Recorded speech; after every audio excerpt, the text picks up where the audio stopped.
In today's video, I'm going to teach you how to attach files in Wrike. By the end, you'll know exactly how to add documents where your team expects to find them, and how to share files right inside a conversation for clear, timely feedback. Let's start with attaching files from the Files header column. Open the task, project, or folder where the file belongs so everything stays organized. Look for the Files header column, then click the plus icon. You'll see options to add a file from your computer or from an online location. Choose the source that makes sense, select your file, and confirm.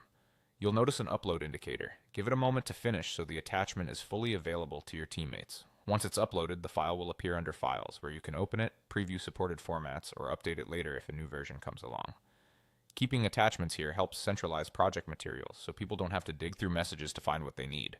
A quick tip: use clear descriptive file names so your team can immediately recognize the latest draft. If your organization uses shared online drives, make sure you have access rights before attaching. Large files can take a bit longer, so it's a good idea to keep the page open until the upload completes. Now let's look at attaching files via comments, which is ideal when you're providing context or asking for specific feedback. While you're writing a comment on a task, project, or folder, click the paperclip icon to the left of the comment field.